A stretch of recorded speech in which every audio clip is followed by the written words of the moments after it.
أعوذ بالله من الشيطان الرجيم. بسم الله الرحمن الرحيم. ولا ينفعكم نصحي إن أردت أن أنصح لكم إن كان الله يريد أن يغويكم هو ربكم وإليه ترجعون. حضرت نوح علیہ السلام اپنی قوم سے کہتے ہیں وَلَا يَنفَعُكُمْ نُصْحِي کہ میری نصیحت تمہیں کوئی فائدہ نہیں پہنچا سکتی ہے. إِنْ أَرَدْتُ أَنْ أَنْصَحَ لَكُمْ اگر میں چاہوں تمہیں نصیحت کرنا، بھلائی کی باتیں بتانا، جو باتیں میں بتلا رہا ہوں، میری نصیحت تمہیں کوئی فائدہ نہیں پہنچا سکتی. إِنْ كَانَ اللَّهُ يُرِيدُ أَن يُغْوِيَكُمْ کیونکہ اللہ رب العالمین نے تمہاری گمراہی کا ارادہ کر لیا ہے، اللہ نے چاہا ہے تمہیں گمراہ کرنے کا. هُوَ رَبُّكُمْ وہی تمہارا رب ہے، وَإِلَيْهِ تُرْجَعُونَ اور تم سب آخرکار اسی رب کی طرف لوٹائے جاؤ گے. یعنی تمہارا کفر میں اتنا آگے بڑھ جانا ہے، کفر میں اس مقام تک تم پہنچ چکے ہو، وہاں سے ہدایت پہ آنا یہ ناممکن ہے. اب اللہ چاہ کر ہی تم ہدایت پہ آ سکتے ہو. اتنے دور کفر میں چلے جا چکے ہو تو وہاں کسی انسان کی نصیحت تمہیں کوئی فائدہ نہیں پہنچا سکتی. تم کفر کے اندھیرے میں اتنے دور جا چکے ہو کہ میری نصیحت تمہیں کوئی فائدہ نہیں پہنچا سکتی، الا یہ کہ اللہ رب العالمین تمہیں ہدایت دے دے، کیونکہ اللہ رب العالمین تمہیں ہدایت کی توفیق نہیں دیتا ہے. ام یقولون افترا قل ان افتریته فعلی اجرامی وانا بریء مما تجرمون. یہ لوگ کہتے ہیں کہ افطراہ، اس نے یہ ساری چیزیں خود ہی کر لیا ہے، ساری چیزیں اس نے خود ہی بنا لیا ہے. اے نبی آپ کہہ دیجئے ان افتریته فعلی اجرامی، اگر میں نے اس قرآن کو، میں نے اس شریعت کو اپنے سے گڑھا ہے تو فعلی اجرامی، تو اس کا جرم میرے اوپر ہے. وَأَنَا بَرِيءٌ مِّمَّا تُجْرِمُونَ اور تم جو جرم کر رہے ہو، گناہ کا کام کر رہے ہو، اس سے میں بری ہوں. بعض حضرات اس آیت کی تفسیر میں یہ بیان کرتے ہیں کہ یہ آیت دراصل حضرت نوح علیہ السلام اور ان کی قوم کے درمیان جو بات چیت ہو رہی تھی، اس میں حضرت نوح علیہ السلام نے اپنی قوم سے کہا تھا کہ اگر میں غلط ہوں، اگر میں مجرم ہوں تمہارے نزدیک، تو میرے جرم کی سزا اللہ مجھے دے گا، لیکن تمہارے جرم سے میں بری ہوں، الگ تلگ ہوں. بعض حضرات کہتے ہیں کہ یہ آیت پیارے نبی صلی اللہ علیہ وسلم کے بارے میں نازل ہوئی کہ آپ صلی اللہ علیہ وسلم کو جب مشرکین مکہ نے کہا کہ قرآن آپ نے اپنی طرف سے کر لیا ہے، اپنی طرف سے بنا لیا ہے، تو اللہ کے نبی نے جواب کے طور پہ کہا تھا اگر میں نے قرآن کو کرا تو اس کا گناہ مجھے ملے گا، اس کی سزا مجھے ملے گی، اور میں تمہارے اس جرم سے الگ تلگ ہوں. وَأُوحِيَ إِلَىٰ نُوحٍ أَنَّهُ لَن يُؤْمِنَ مِن قَوْمِكَ إِلَّا مَن قَدْ آمَنَ فَلَا تَبْتَئِسْ بِمَا كَانُوا يَفْعَلُونَ. نوح علیہ السلام کی طرف وحی کی گئی أَنَّهُ لَن يُؤْمِنَ مِن قَوْمِكَ، اے نوح تیرے قوم میں سے اب کوئی ایمان لانے والا نہیں ہے.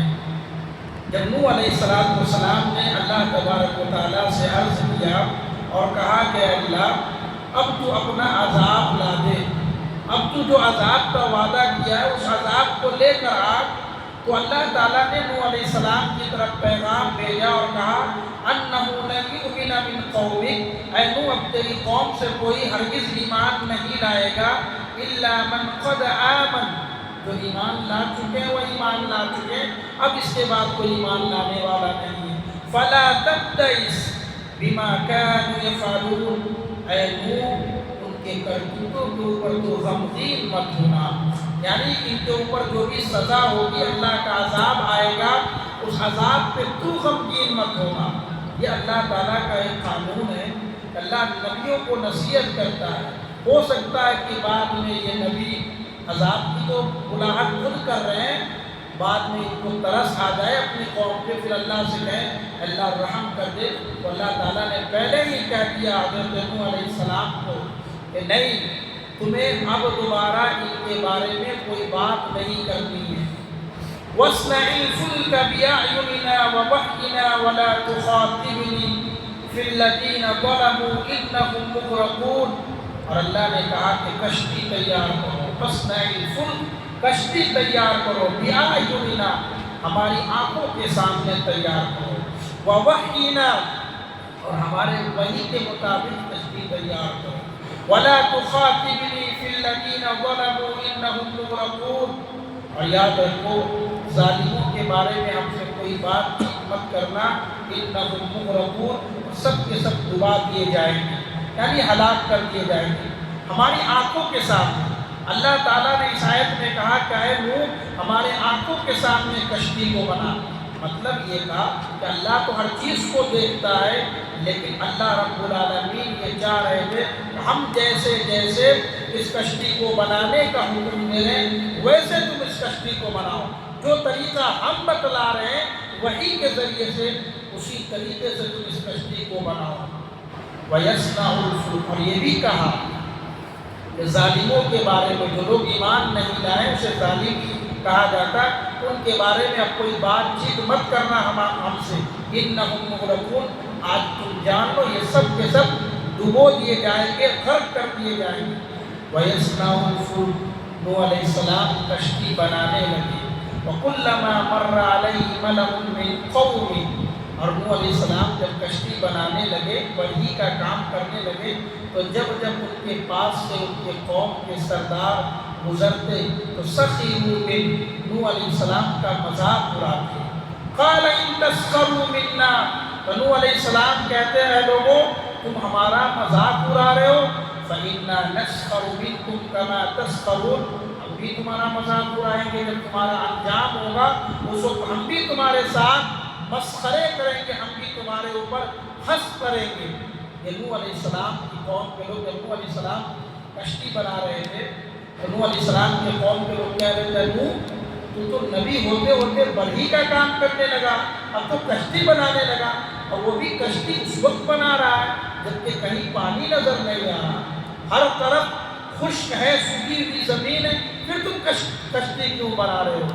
نوح علیہ السلام نے کہا آج مذاق اڑا لو، کل ہم تمہارا مذاق اڑائیں گے، ہم تم پر ہنسیں گے. فَسَوْفَ تَعْلَمُونَ، ان قریب تم لوگوں کو جلد معلوم ہو جائے گا. مَن يَأْتِيهِ عَذَابٌ يُخْزِيهِ وَيَحِلُّ عَلَيْهِ عَذَابٌ مُقِيمٌ، اللہ کا رسوا کن عذاب تمہارے اوپر آئے گا، اور اللہ رب العالمین کا عذاب تمہارے اوپر ایک دائمی عذاب ہوگا. یہ تو دنیا کا عذاب آئے گا، لیکن ایک عذاب مقیم جو ہمیشگی کی جو عذاب ہوگی وہ بھی عذاب، اس عذاب کے بعد تمہارے اوپر آئے گا، تب تم کو ساری چیزیں پتہ چل جائے گا. حتی اذا جاء امرنا وفارت التنور، اللہ نے کہا اذا جاء امرنا وفارت التنور، یہاں تک کہ ہمارا حکم آ گیا، یعنی ہمارا عذاب آ گیا. وفارت التنور، اور تنور ابلنے لگا.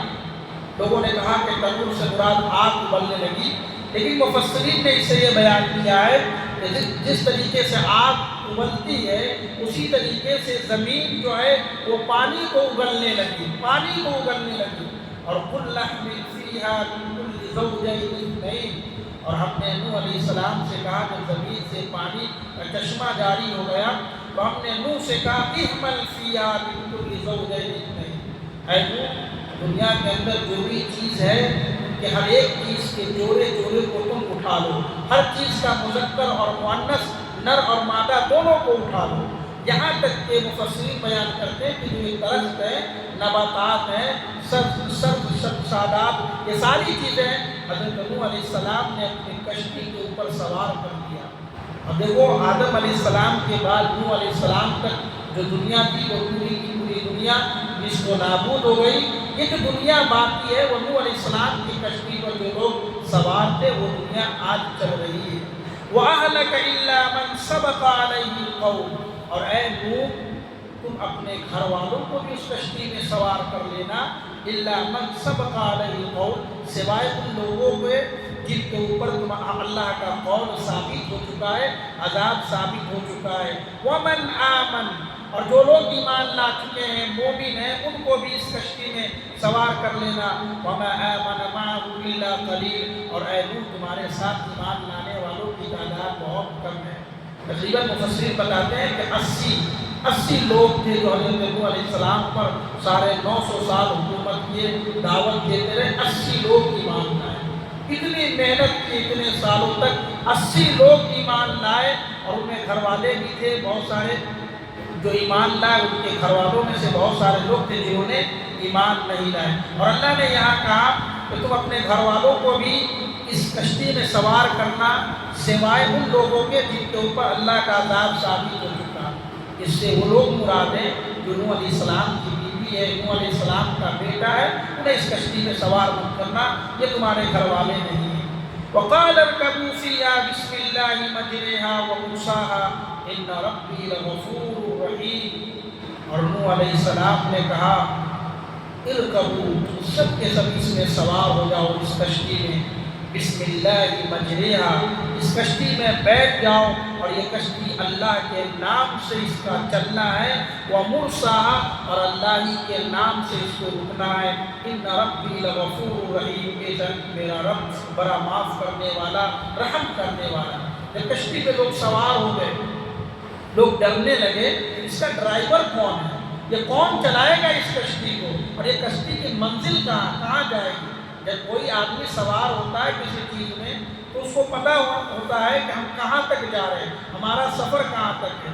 جب یہ سارے لوگ نوح علیہ السلام کی کشتی میں سوار ہوئے تو لوگوں نے سوال پوچھا، تو اللہ تعالیٰ کی طرف سے جواب ہوا کہ اللہ اس کشتی کو چلائے گا، اللہ کے نام سے یہ کشتی شروع ہو رہی ہے اور اللہ کے نام سے ہی رکے گی، میرا رب بڑا معاف کرنے والا، رحم کرنے والا ہے۔